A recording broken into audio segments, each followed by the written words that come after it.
Welcome back to the kitchen, everybody. This is your boy, the Mad Chef, and tonight we're doing another installment of one of our newest segments on the channel that I'm calling Healthy Recipes. And guys, if you've not caught the first video in this new series that I'm doing, there's a link in the description and a card floating around here somewhere. That is a breakfast that you don't want to miss, and it doesn't suck. It has a lot of flavor, kind of like this meal tonight.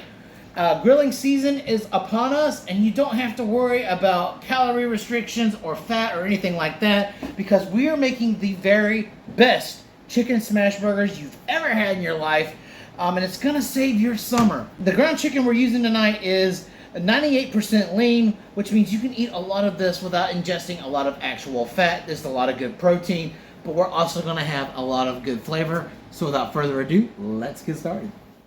In our bowl, we have 2 pounds of our 98% lean ground chicken, and to that, we're going to be seasoning it with 1 teaspoon of kosher salt, 1 teaspoon ground black pepper, 1 teaspoon of onion powder, 1 teaspoon of garlic powder, and half a teaspoon of red chili flakes for a nice spice, and we're going to toss that right in.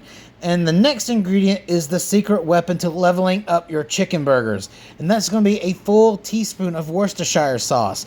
That's going to add a level of umami and another layer of salt without over seasoning our chicken, which is very easy to do when you're working with ground chicken. And it's going to give us that nice meaty richness and boldness and addictive quality that's going to be very, very similar to, when you bite into a beef burger. We all know how a good burger is. It is addicting. And it's going to give the same qualities to this ground chicken without, adding additional layers of fat. So we're going to get that all nice and mixed in.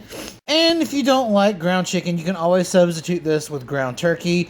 That's totally fine. I know a lot of folks that prefer ground turkey over ground chicken. As long as it is a lean ground poultry, you're going to be okay. And after we have all of our nice ingredients incorporated thoroughly, we're going to roll this out into some nice large meatballs. Like, you want like some nice bigger than golf ball size meatballs, because if you make them too small, they're not going to smash out and make a nice satisfying patty. If you make them this way, like you see right here, they're going to smash out and form a nice, bigger than the bun almost sort of patty. So we're going to repeat this process for all of our ground chicken. And at the end of all of this, this gave me about 10 nice large chicken meatballs. So we're going to clean up and wash up real quick, and I'll show you how to make these. Alright, so in this large skillet, I have some extra virgin olive oil spray that's been heating over a medium-high heat for a little bit, and it's gotten down to a nice shimmering oil. Now, the kind of oil that I'm using is just a store-brand extra virgin olive oil spray that doesn't really add many calories, so a light spritz, which is all I've done here, shouldn't really be busting your calorie budget by really anything, maybe just a few calories the heavier you spray. So what we're going to do is add these chicken meatballs on about 4 at a time. And we're going to let this cook as is. We're not smashing them down just yet. We're going to let this cook for about 2 minutes. We're trying to get the bottoms of these seared, and I'll show you why. Alright, so after 2 minutes, your chicken meatballs should have a crust that looks something like this. We're simply going to roll them over and flatten them out. This helps the smash process. You see how easy that is? So we're going to do this with all of our chicken meatballs. And guys, if you're not satisfied with the sear on some of these, you can keep them on for like an additional minute. Make sure they have a nice brown to them. And now they kind of look like, fried eggs, ironically. So we're going to let this side cook for about 3 minutes. And after 3 minutes, we're going to give these guys a nice flip and a loving press just like that. And we're going to cook the other side for 3 minutes as well.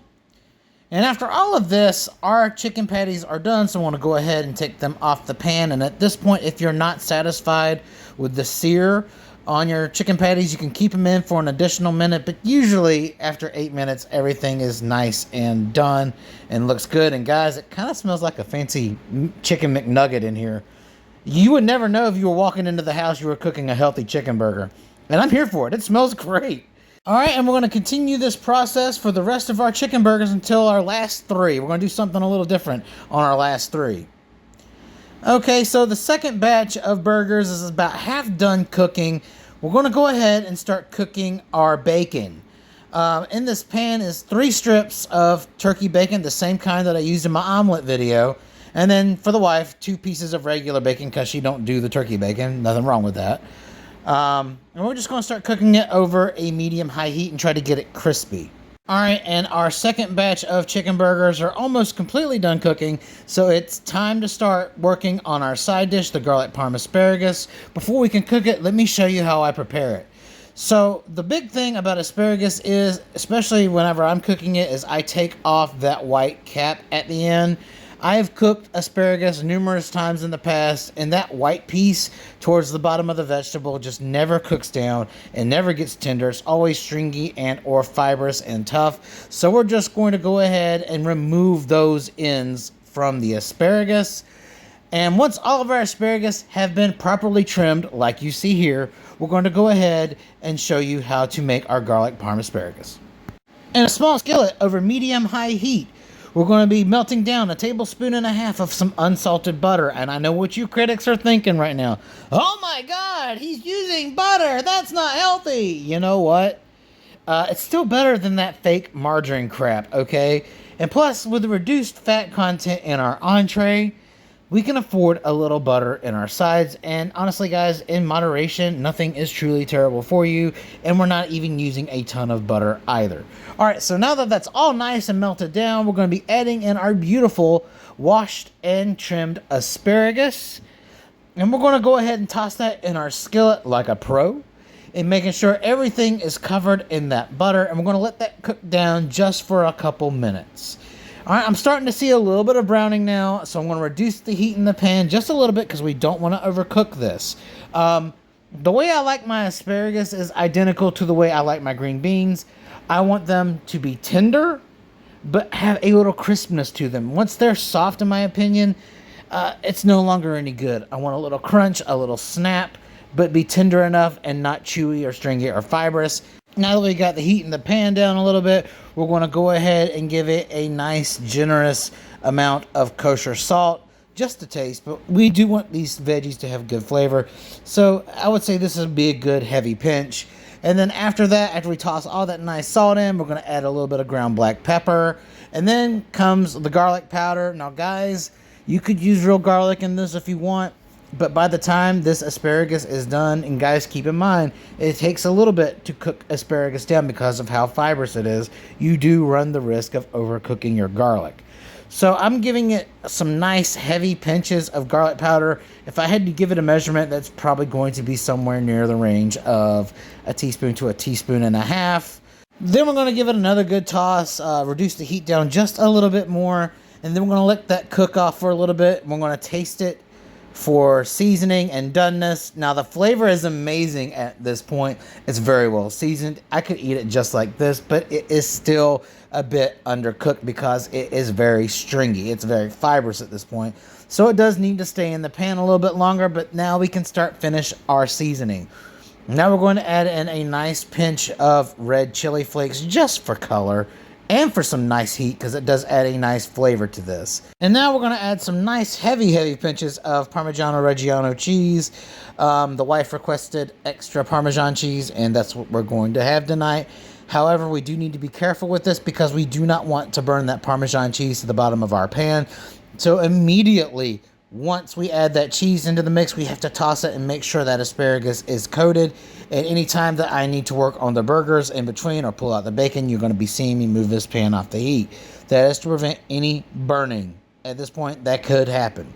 All right, and now our last 3 burgers are almost done, so we're going to go ahead and top them. The wife is doing a single. I'm doing a double, of course. So we're going to top the wife's with a slice of American cheese, and this bad boy over here is going to put Swiss cheese on his double burger. Switching gears back to the asparagus, we're going to give this one last pinch of Parmigiano Reggiano cheese and get it fully coated at this point. Then we're going to test for doneness and flavor, and my God, this is absolutely amazing. You'll never eat asparagus another way after this, I promise you. And then we're just going to wrap up our burgers, and I'll meet you at assembly. All right, as always, we toast our buns. That is non-negotiable, even if it is a healthy video. We're just going to pop these guys straight into the toaster, no butter. And while that's cooking, we're going to go ahead and assemble our spinach salad that's going to go on top of my sandwich. And to do that, you just need a nice, healthy handful of baby spinach. I love baby spinach. I could eat an entire bag to myself. And we're just going to drizzle that with a simple vinaigrette. a nice shot of extra virgin olive oil, and following that is just some nice red wine vinegar. Always salt your greens, and then also don't be afraid to add a heavy pinch of ground black pepper to the mix, because that creates a very good depth of flavor.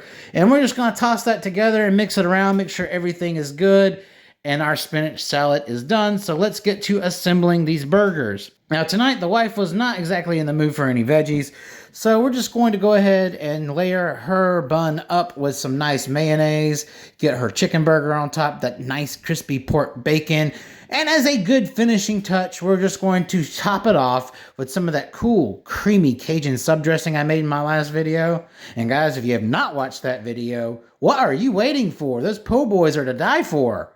All right, now it's onwards to mine. And we're just going to go ahead and put that nice double burger on top of the bun, that turkey bacon on top, which is absolutely amazing, and then a heavy portion of that spinach salad. The freshness from the spinach and with the acidity of the dressing just makes an additional layer of flavor. It's nice, it's bright, it's crispy, it's crunchy, it's salty. The only thing that's honestly missing are some homemade pickles, and I did promise you guys that in the last video, but my cucumbers died before they were supposed to in the fridge, so I will have to make them again another day. Get some of that asparagus, that garlic parm asparagus on the side, and take a look at that. That looks like a feast fit for a king. Only thing left to do is to try this out. All right, and we are at reveal, and guys, if you didn't know any better, this doesn't look like a healthy burger at all. Just look at the size of this monster. And I know some of you guys might be saying, well, you cook the asparagus in butter. Oh, you use cheese. All right, so Parmigiano cheese does not have like a ton of fat in it, especially in a sparing amount. Yes, we used a tablespoon and a half of unsalted butter to cook all this asparagus in. That being said, we don't have hardly any fat because that olive oil spray carried no fat and no calories into this dish. We have reduced fat in the turkey bacon. Not only that, do you really think this cooked asparagus is less healthy than, you know, a box of fries or a bag of potato chips? You're not even coming close. This has got a lot of stuff that's good for you going on. And guys, even in moderation, butter isn't terrible for you. Just don't eat loads of it. All right, with that being said, let's dig in. I'm losing my salad. Oh well. I just eat it on the side. It's fine.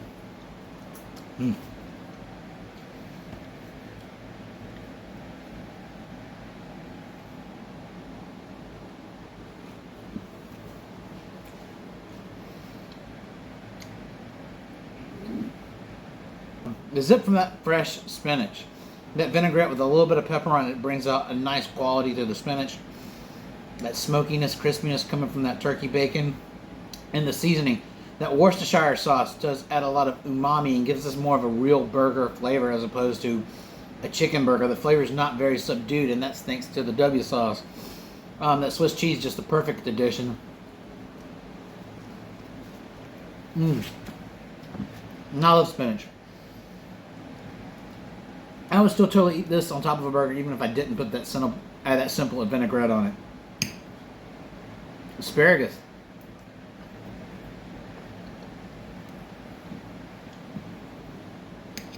Tender without being chewy.